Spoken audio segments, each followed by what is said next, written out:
All right, welcome everybody to our third, I believe, session of the How Can I Help You Right Now live webinar series. And today I am joined by Rob Catalano, and he is the Chief Engagement Officer, so not the typical CEO at all, of WorkTango. And we'll be talking about how to engage employees during uncertain times. And these are really uncertain times. We've got a mixture of, pandemic, social activism, mental health and awareness. There are a lot of different factors from an environmental standpoint that we are experiencing. So at this point, it's really important for us to be engaging our employees and staying ahead of the narrative. So without giving too much away of what's going to happen in this session, I'm going to move on down to our next slide. So a quick who am I? So my name is Aldeen Simmonds-Thorpe. I'm a transformation business coach with over a decade of experience in HR operations and strategy. And I've been supporting startups, scale-ups, and small to medium-sized companies for about as many years.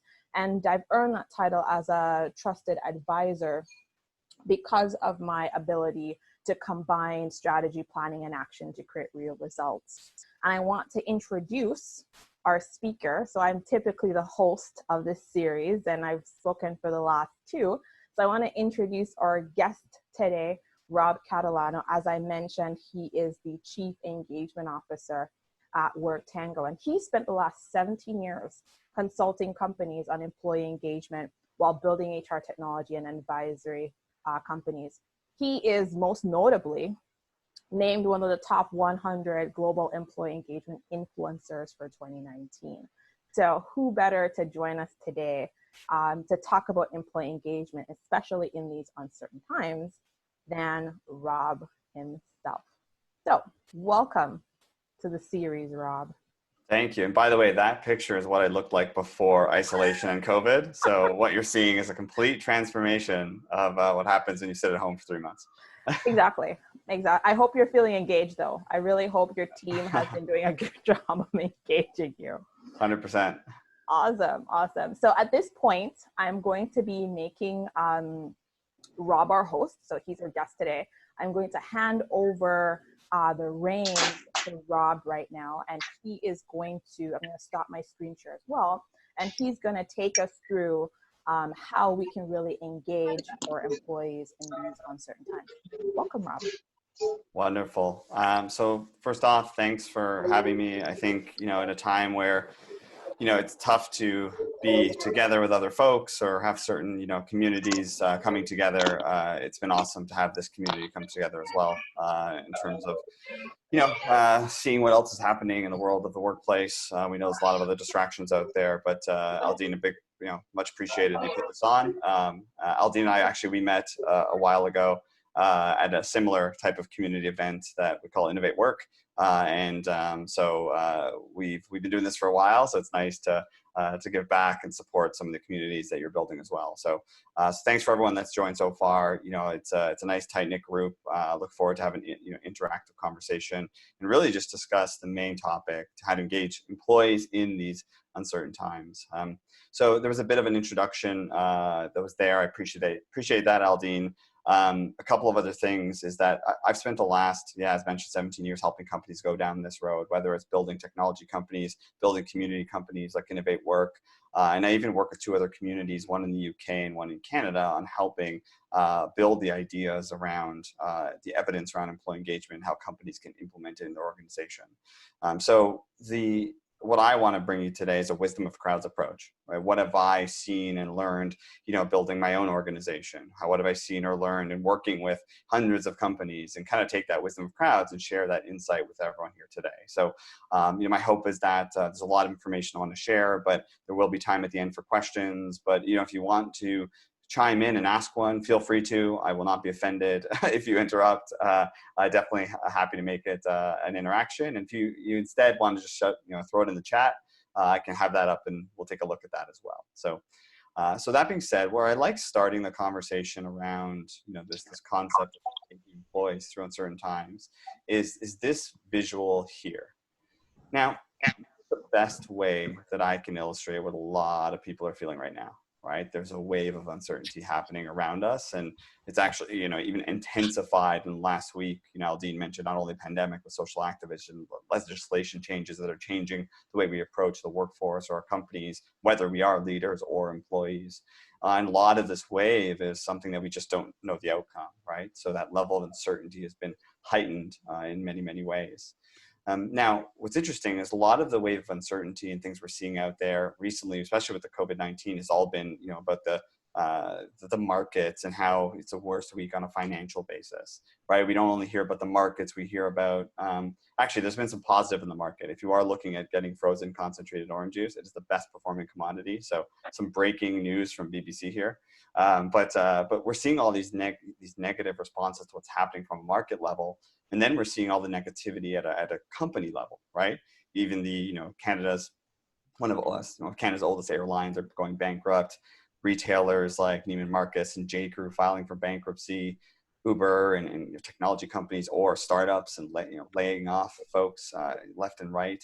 But again, this is all the stuff that we keep seeing in the news and what's happening around us, and it's adding to that uncertainty. But what's interesting is it's not just the industries that we know.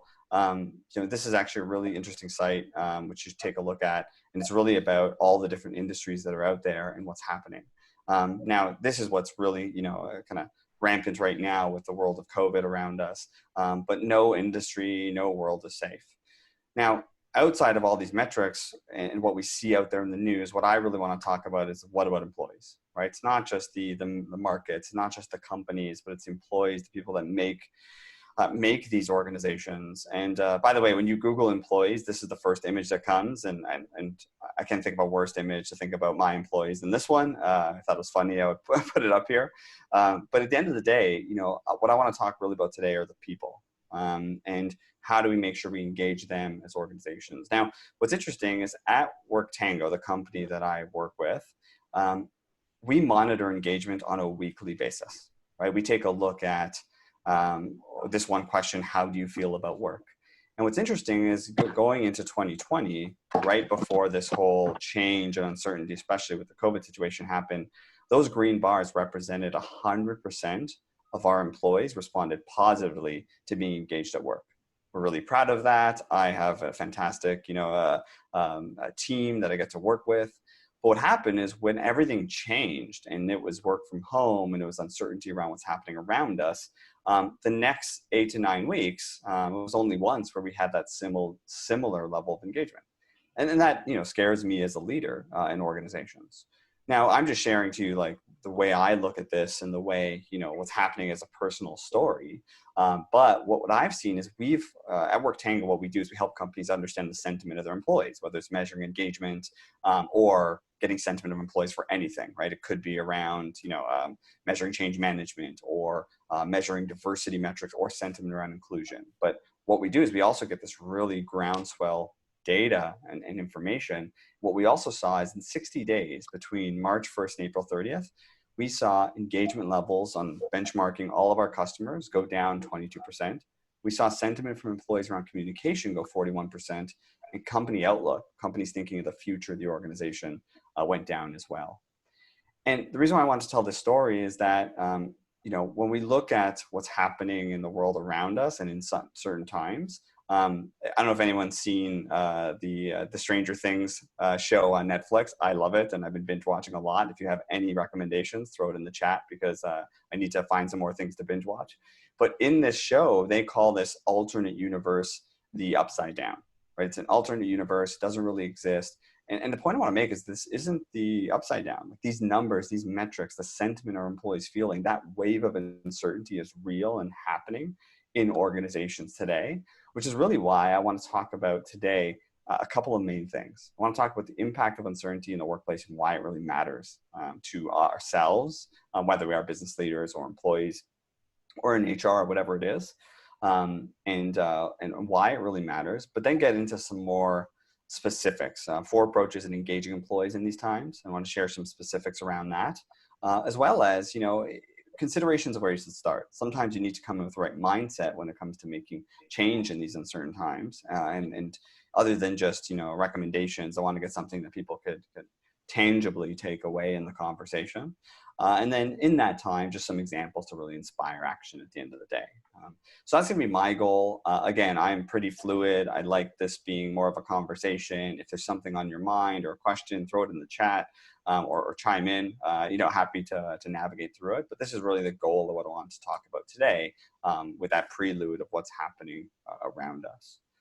So in that first one, why it matters, I always like to ask this question: who cares?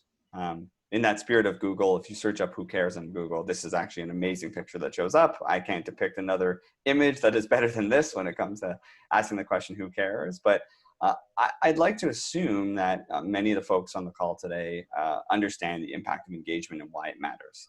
Now, if you don't, I'm not going to spend all day on this slide whatsoever, but that's actually what I do with a lot of those other organizations I showed on the slide that I work with, is we build evidence around why engagement matters. So whether it is profitability, customer satisfaction, safety, you name it, there's a lot of metrics here that are available, and I can share all these links out or these slides after. Now, if your eyes glaze over to numbers and these types of things, I always like to share that not what employee engagement is, but what disengagement is. And this is usually the best way I describe it. This is probably the best way I can show what disengagement is and what we don't want our employees doing as an example. So again, if numbers don't matter, this is a good way to think about it as well. But in more serious note, engagement matters on a regular basis. Right? At the end of the day, on a normal day, engagement is important, but I believe it's important now more than ever as companies go through uncertain times, right? And what you're seeing on the screen here is when employees, individuals, human beings go through uncertain times, they typically go through a structure of change. And what happens is most folks, when it comes to change, it starts with denial. Right? This isn't really happening to me, or I can't believe this is happening. We use the COVID example. This really isn't a pandemic. I can still do all the things I want to do. And their engagement levels are pretty much at the same way they were in your organization at that specific time. I'm sure, and probably we can all relate to some of these ideas. But what happens is over time in that change curve, your employees or individuals, they get to that realization phase, and their engagement is pretty much the same. They're realizing like, wow, like I might have to work from home and not be able to do the things that I'm used to doing. And what quickly happens is there becomes this resistance or anger to any of the change that's happening around them, whether it's external or internal in their organization. And they get to a point of where the base and the lowest from an engagement perspective, and they kind of let go. And letting go may not mean leaving your organization. They may mean just showing up and not doing anything, not being involved.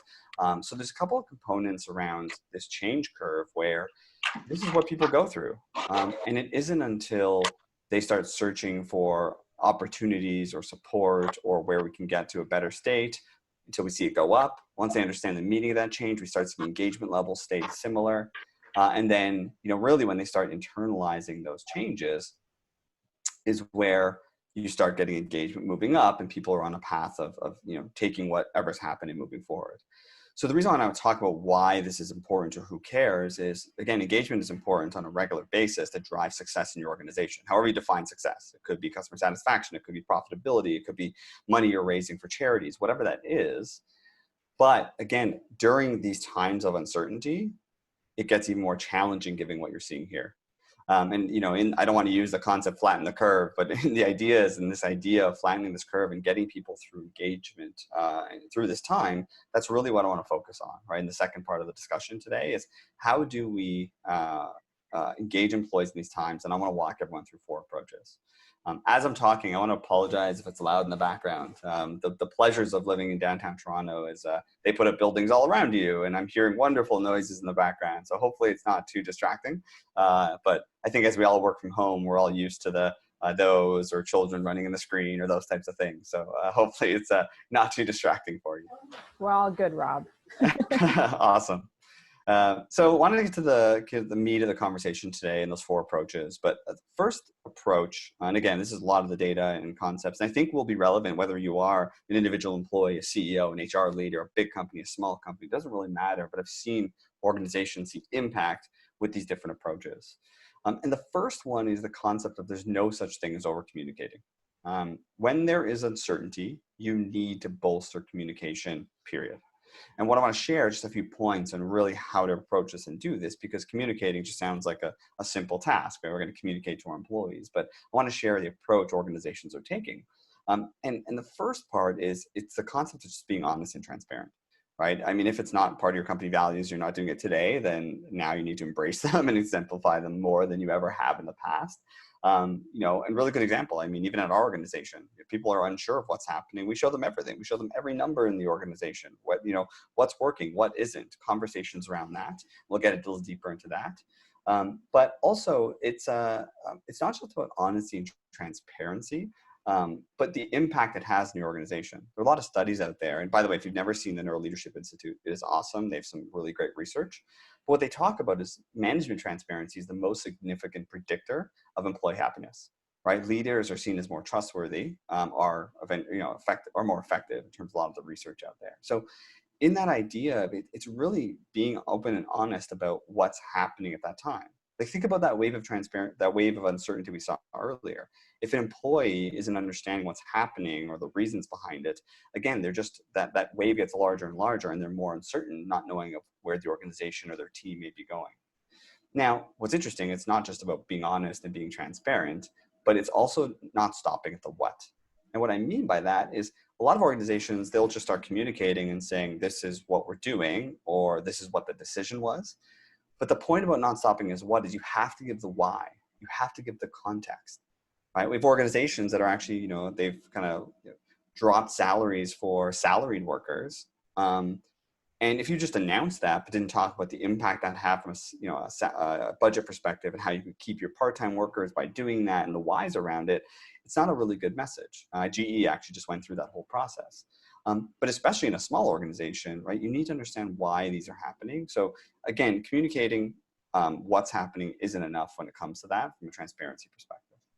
Now, the other thing about communication, from a key point, is setting a frequent rhythm. And I'd say, again, in that concept that you can't over communicate, I've seen organizations really bolster up communication to even daily through uncertain times. And you might think that's crazy. Like, why would they want updates daily? But again, through uncertainty, people need to be informed. And what's interesting is people can't wrap their head around this in a work from home scenario or where things are changing around them. But the idea is whatever that rhythm is, and it should be more frequent, change your communication vehicles if necessary, right? You may not be able to get the whole team in a huddle like you did in the past, but maybe you have to send a video or you need to do something a little different. I have a friend that I saw this on LinkedIn, and Hatch is not a small organization, but if a CEO of a giant company can get online a couple of times a day with multiple time zones to give an update of what's happening in the organization, again, it's a big part of helping people get through that uncertainty at the end of the day.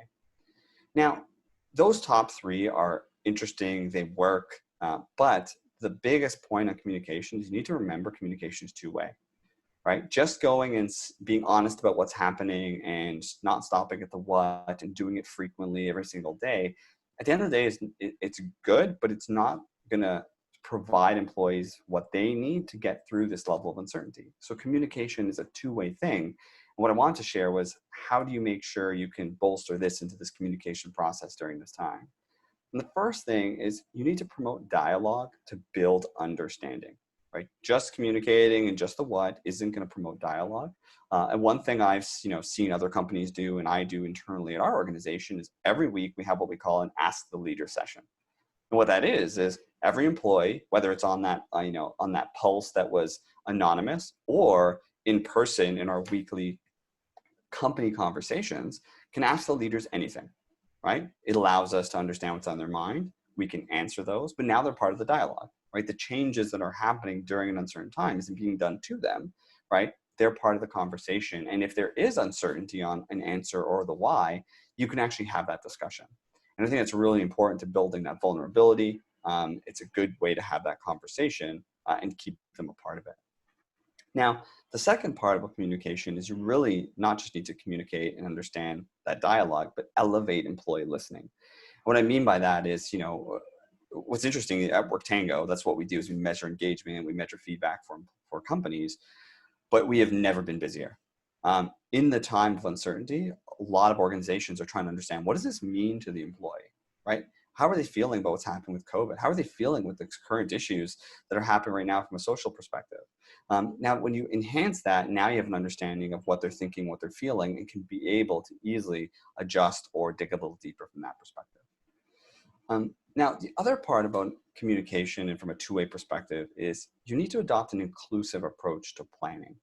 So what I mean by that, it's not just enough to understand how employees are feeling, right? Or ask them questions about, what they're thinking. But when it comes to acting on items, so think about, what you might be doing for your team or your organization, you need to ask them not just what they think, but what they recommend. And we talk about there's two types of employee voice, right? One is what we call satisfaction. So are they satisfied or dissatisfied? You can probably get that from any type of survey. But the other part is what we call participative management. It's, why do you think this is the reason? What would you recommend we do? If we think about understanding feedback from people on the front line or other employees in the organization, that's when they're not just, again, be telling you how they're feeling, they're a part of the process, right? They're a part of actually the solution of understanding what we can do. So that inclusive approach to planning and actually making change as a result of these uncertain times are a really great way to frame this concept of communication. And think about it. If employees feel like they can impact change versus being in the dark, that is in itself an engaging experience at the end of the day.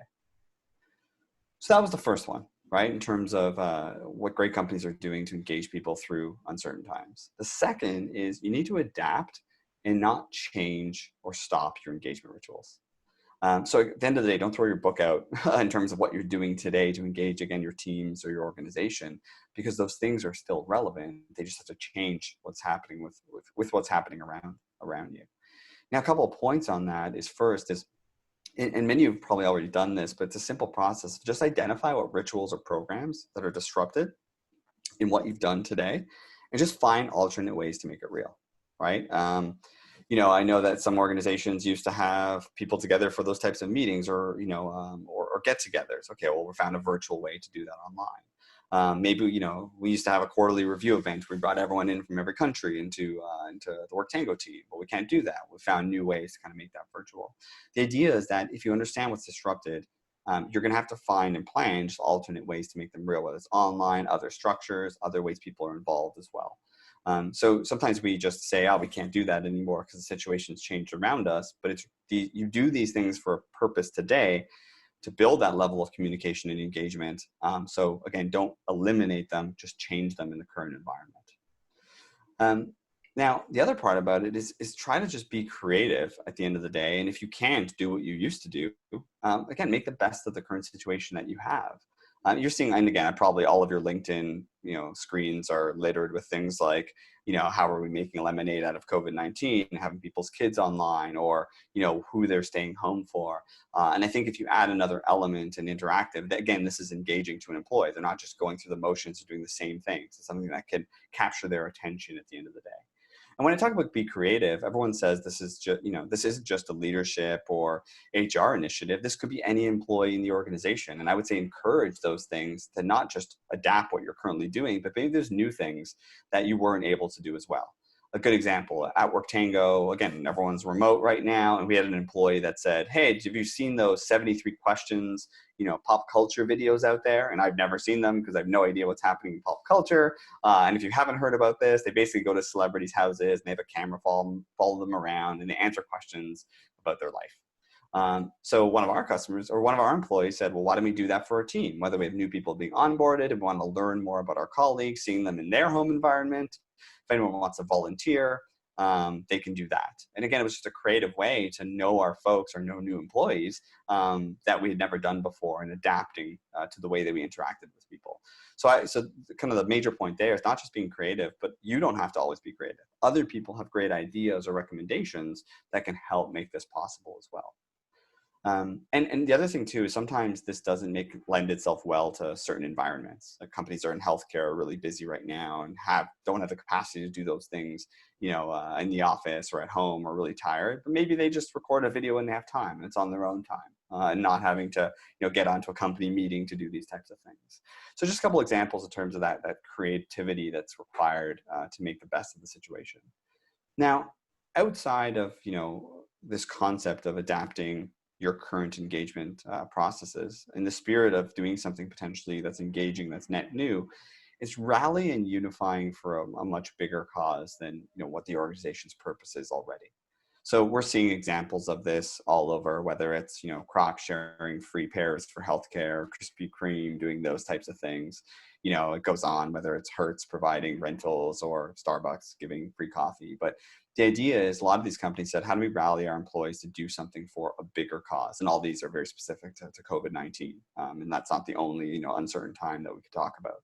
But the idea is that if you rally people around this, that's an engaging process, right? They're kind of thinking about a way that the purpose of the organization is bigger than just what you're currently doing. And every time I bring up these examples, people say, well, these are big companies, what can we do as a small organization? And that's the other part about being creative. I know one organization, they were actually in a building that no one was working in. So they started connecting with all the other different little companies in that building and said, listen, no one's using our space. We are beside a healthcare facility. We have a parking lot no one's using. Why can't we rally around and give free parking to those folks? So again, you may not have anything to give or enough people to build things, but in a way, you can really try to inspire people to be a part of that bigger community. So that's the second point in terms of what companies are doing. The third is emotional intelligence wins over IQ during a crisis, and I would say that's important all the time, but definitely more during a crisis. But when you talk about EQ or emotional intelligence, it's really important to navigate how employees are feeling at these given times. So this concept of focusing on emotional intelligence, I want to share some tips on what I've seen organizations do that have been really successful. And the first is doing what you can, whether it's yourself, whether it's all your leaders in the organization, whether whether it's a small or large company, depending on your size, but try to understand what employees are going through. Now, that sounds easier than, I'm sure that's way more difficult than it sounds there in terms of trying to understand. But what I found really helps, and whether that's been, empathy training with leaders or thinking it personally in some of the training I've done, is that I always approach every situation with understanding that there's 3 layers of uncertainty in the mind of an employee or a human being. Right? The first is external, right? There might be COVID-19, it might be things happening around us that we really can't control. There's organizationally, right? Now you're forced to work from home, right? And talk about trying to understand. I don't have children. I don't know what it's like to have to deal with homeschooling and feeding children and having other responsibilities in the house while still trying to do a full-time job. But understanding that there's more than just the external environments, it's what's happening in your organization, but even the individual uncertainty as well. Well, what does that mean to the person, right? It's not just what they're trying to do for work. Maybe it's their job role and they're worried that it's not going to be around in the future, or the status of that. Maybe my role has changed. I'm certain of what I'm doing today. But the idea is that when you're starting to think about understanding what employees are going through, looking at it through this lens that everyone is going through these multiple layers of uncertainty really helps put in the right frame of mind of trying to do your best to understand. So my recommendation is, again, if you can do your own empathy training or your teams, not just only understand, but listen and understand, acknowledge and relate to what they're doing if you can, but be genuine when you can't. I mean, some things people just can't relate to, right? And that's 100% true. But the ability to try and listen and understand, try to acknowledge and relate, but being as genuine as possible, I found is really important. And the reason why I'm bringing this up is that even when you look at a lot of the data out there, 93% of employees say they're more likely to stay with an empathetic employer. So this isn't just fluff. This isn't just conversations around that. I mean, at the end of the day, this impacts engagement of your organization. So I think it's a really important part of making sure how do we build empathy into the workplace in a more formal basis. Now, what's interesting is many people recognize this, right? It's Maslow's hierarchy of needs. You've probably seen it, many, many times. I think over the years, we've seen things beyond that, like Wi-Fi and battery, and recently toilet paper has become the thing that you need more than anything else. But in a more serious note, in this Maslow's hierarchy, think about it. The base needs of an employee are physiological needs and safety needs. Right? Physiological needs, food, water, shelter; safety needs, security, freedom. I'm not going to lose my job tomorrow, those types of things. And it's only until those bottom 2 are met until you can actually move up the chain. But the reality is now is that a lot of the uncertainty of our employees are the base 2 aren't even being met. right? Some of them are having challenges with paying their bills to pay for some of those items. People don't know if they're going to have a job tomorrow. So when we think about our employees and being empathetic to where their minds are at, given uncertain times, and there's a lot happening right now, we even have some issues at the top of that as well that aren't being met. So it's just more of it's a way I like to frame it, that I've seen a lot of companies take and have that conversation internally to really wrap their head around what's happening in the organization. Now, outside of understanding what employees are going through and the empathy, one thing I found that really works when it's focused on engaging employees through these uncertain times is doubling down on gratitude. Remember, a lot of employees are likely doing things that they're not used to do. And recognizing those are important, because at the end of the day, recognition is an intrinsic motivator, right? People intrinsically like to be recognized for what they're doing, but guess what? It's free. It does not cost you anything. The ability to recognize people specifically about what they're doing, I call it, I spent about 10 years helping companies build their recognition strategies. So the concept of SM&T, being specific, meaningful, and timely, like meaningful, does it tie to one of your culture, values, or virtues, etc. Doing those items really changes people's perception, right? It really supports the fact that people are realizing that I'm having to do something different, or change my role, or go above and beyond in a time where there's a lot of uncertainty and we're changing things in the organization. So if there's anything you could do to help build a culture around that, or add that to a meeting you have every week as part of the rhythm of recognizing what people do, that intrinsic motivator has a huge impact on the emotional intelligence of your employees. And the last part is, it kind of gets back to what we talked about earlier in terms of rallying people around a bigger initiative from an engagement perspective. But is there a way you can connect on a deeper sense of purpose? Maybe it's rallying around your corporate values, or something that your company or team feels it's really important. You probably can't see my full shirt on the screen here, but we have a passion statement at WorkTango to improve work lives. We don't have a mission statement because we believe missions end. But what we did amongst a lot of the changes happening around us is said, listen, it's not just improving work lives, remove the work out, and our focus is just to improve lives. We're not going to call people and sell them new technology from an HR perspective. We turned those people to educators. We connected people on more of a purpose of what the organization was doing. And we found a lot of those engagement levels, even though they dropped, momentarily through that change curve, we started seeing, even last week, we got back to the 100% we were looking for. So if there's a way to rally around, your corporate values, or something that matters to your organization, it's really helpful in that level of uncertainty, because there's a kind of a light at the end of the tunnel in terms of what this could look and feel like, and being a part of a team that is collectively doing something together, as opposed to feeling isolated and uncertain. And again, in some of them might be specific to your values. We've seen examples of companies even going beyond that and saying, we're going to now create, gowns and masks, or create sanitizer, not beer, those types of things. Now, the other part about emotional intelligence I want to talk about in this concept of, EQ wins over IQ, is that we have to enhance the focus of engagement to also include well-being. Now, what I mean by that is, if you look at this next screen here, these are the typical 4 layers of wellness of a human being. And never in my time on this earth have I seen at one moment all of these are being attacked. The mental wellness of everything happening around us at this moment. Physical wellness of just being stuck at home and not have the routines, people that had. From a social wellness perspective, not being able to connect with loved ones in perfect times or in trying times. And financially, a lot of the concern on financially, will there be job security? Can we pay our bills? People losing jobs going through this time. So the idea and this concept of not just think about EQ as this emotional intelligence, and we spend a lot of time on the mental wellness side of things, but our employees, maybe a lot of us, are suffering from all layers of the wellness that's happening at once. So just the comment on that, when you think about this topic being about engaging employees through uncertain time, is thinking and adding that concept of well-being to it as well. And a couple of just tips, and what I've seen organizations do, is that one is provide support where possible, just to normalize an employee's stress. And some of that's physical. Maybe there's ways to make the remote work environment bigger and better at home, more comfortable, whatever it is, but also from a mental perspective. Right? Maybe they are feeling levels of isolation. Maybe they are feeling levels of stress.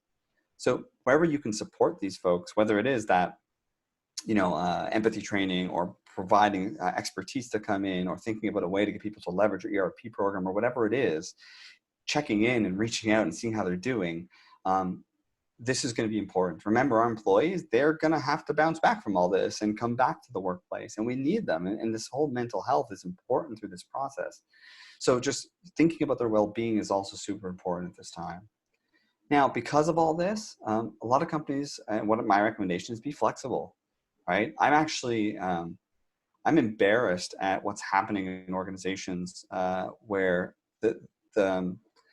the purchases of monitoring software, making sure someone's sitting at their desk or doing their job 9 to 5 is out there, because we need to be flexible with our employees. They do have other responsibilities at home that we need to be sure that, that they take care of. The best way I like to put it is we have to have our employees be more in control over their actions and their work schedule.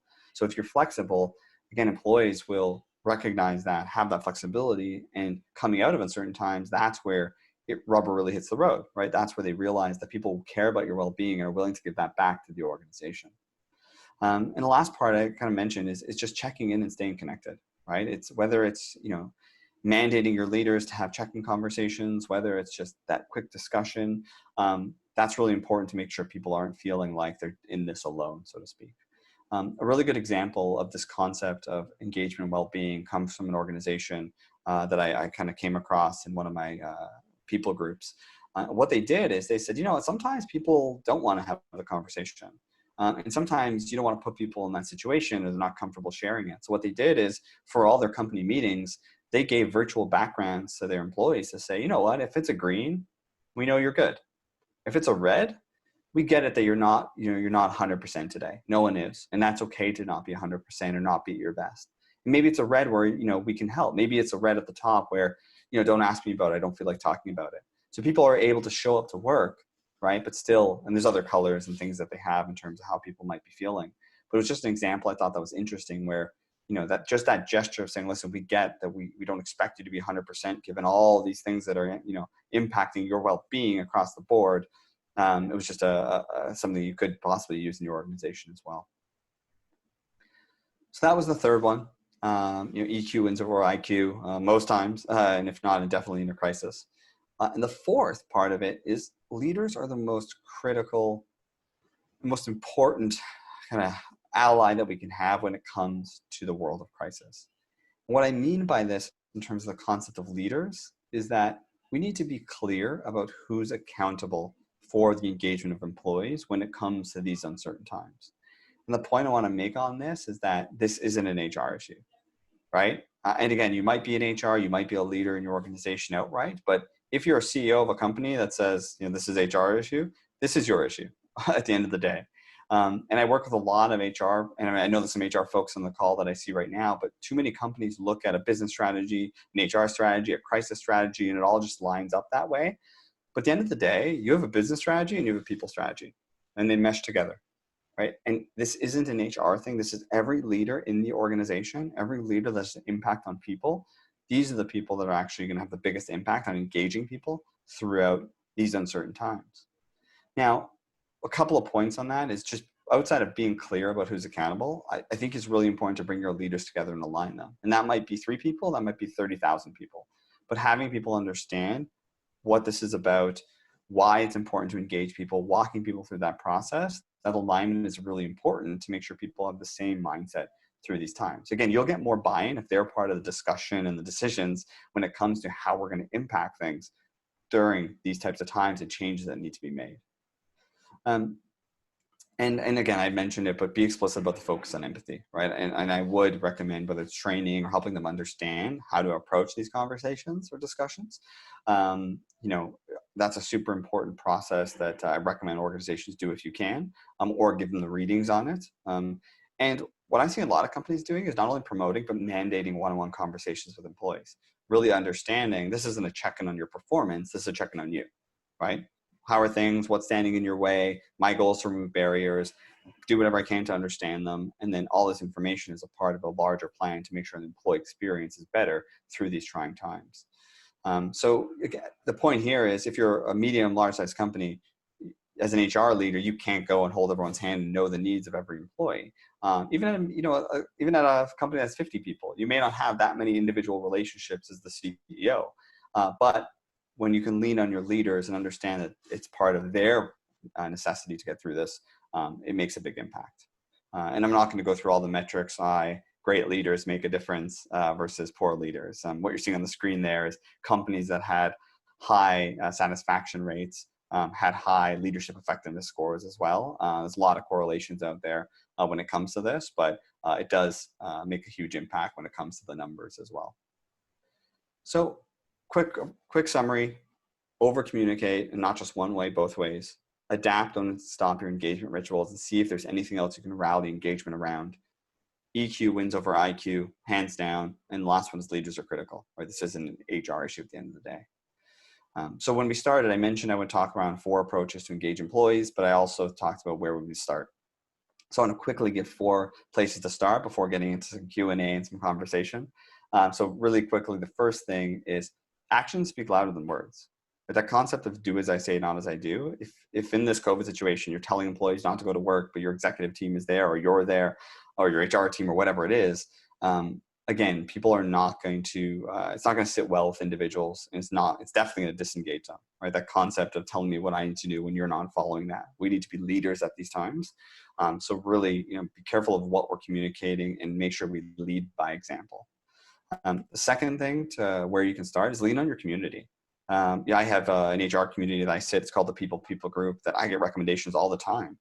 If you're a CEO, there's other startup groups that are happening out there of understanding how to navigate through uncertain times. And it's not just COVID. It's not with a lot of the blackout stuff that's happening right now. It's not just, it's really any crisis. We're all figuring it out together. I always said that there's no book on how to handle what's happening around us at these moments, but we're all collectively writing it together. So you can reach out and not figure it out yourself. Yourself. You're not in it alone at the end of the day. So lean out to that community where you can.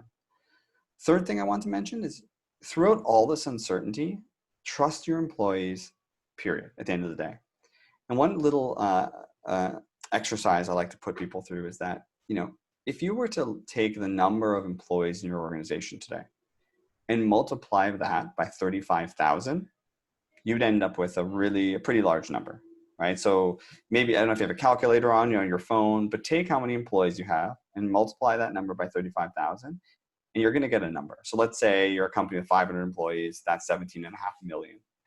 And what 35,000 is, that's how many decisions individuals make on a daily basis. So think about it. If you're a company of even 100 employees, right, there is, 3.5 million decisions being made every single day. And whether you are a leader, a CEO, an HR, it doesn't matter what you are from a leadership perspective, you cannot control the decisions and the actions that everyone takes every single day. So you need to trust them. And that doesn't change whether they're in the office or out of the office at the end of the day. So the idea is you really need to just trust your employees, and that autonomy, which is a big part of engagement, is really powerful through these times. Now, I always like to say that you're either building trust or you're eroding it. There's no in between, right? So think about what you can do to build trust in your organization. And the last company I used to work for, in that concept and idea of trust, and we went quickly from, a handful of employees to like 300, 400 employees, but we had our employee handbook or guidebook on one business card. What we said is all employees use their common sense, have respect for others, grow professionally and personally, create value, and treat our shareholders' assets as if they were their own. We treat them like adults. We said, here's not the 50, 60-page policy booklet. And we said, we trust you. And this is just a kind of one example that the mindset I think companies need to have when it comes to this trust level. And as I made the example earlier, there are companies that are buying software to make sure people are sitting at their desks, or I've seen situations where people have to put up cameras to make sure they're at their desk every day. And it's like, you are not engaging people at that time. 100% hands down, the next time an opportunity comes for that person to leave, they will leave. And the last, and I think the most important, is don't forget that it really, at the end of the day, all starts with your employees. Like as a business leader, whether you're a leader of a team or an organization, there are metrics that are really important. The hard decisions are being made to grow the company or maintain your business at the end of the day. But the point I want to make is, if anyone's seen this visual, it's called the service profit chain. And it says if employees are conducting the right behaviors and conducting the right actions.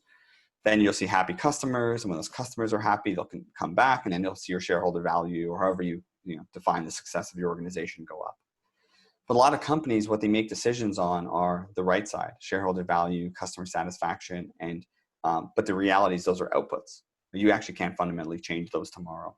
But what you can change are the employees, right? And the inputs. What are the behaviors they have every day, the products they build, the services they provide. And in that concept is that when you start coming up for air and saying, we have all these decisions we need to make organizationally to make sure that we can still stay in business and do things during uncertain times, really it's your employees that are going to drive any of the decisions that are made at the end of the day. So leaning on them, having them part of the conversation, understanding how they feel, all those 4 items we mentioned at the beginning, I think is the best frame of mind in terms of where to start. So that being said, 4 considerations: actions speak louder than words. So if things are happening in your organization, let's call those out right now and not do that. Lean on the community. There are other wonderful experts that are doing it internally or doing it from other customers, or figured it out and done it before you. Trust your employees. I'm not saying any more on that. And then make sure we're thinking of all the decisions from an employee first perspective. So before leaving 10 minutes for questions, which was my intention, the final thoughts I had were, first, engaging your workforce is important, right? During uncertain times more than ever. So if you haven't rallied your teams or companies around this, this uncertainty isn't waning right now. It seems to be going higher and higher as time goes on in the coming months. Second, these are defining moments for you as a company and a leader, right? Think about the impact that you can make on individuals today that will follow you in this organization or future ones in the future. So again, whether you're leading that company, you're a leader of a team, or you're an HR component of that team, how you treat people and how you react in uncertain times are defining moments for what will continue to provide or what people will support you on moving forward and moving out of this. And the last part is just thinking long-term, right? Your workplace might not be the same with all these changes, but one recommendation I have is set up a retrospective. Like when crisis happens in your organization, bring a team together and say, what did we do well? What didn't we? What do we do differently next time? And the next time something comes up, you have a bit of a playbook, right? And this retrospective concept came from technology, right? We're going to be agile and build technology, and every week say what went well, what didn't, what should we be doing differently. And if you take that concept into what's happening during a crisis, you'll be better prepared for the next time something crosses your desk or your screen. So I'm a big proponent to say, to love what Douglas Kahn said, is to win in the marketplace, you must first win in the workplace. And hopefully these concepts and discussions today around engaging employees, which we know is important, but more important during these times, hopefully some of this stuff resonated with all of you and there were some good takeaways. So that being said, I'd love to take any questions, discussion, and hopefully there's some value in wrapping your head around what you could possibly do for your organizations or your team. So thank you very, very much. Thank you so much, Rob. We really appreciate the loads of insights, and definitely take Rob up on, having the share of the slides, but even better, we're going to have this available for replay as well. So I'm going to turn ourselves over now for questions.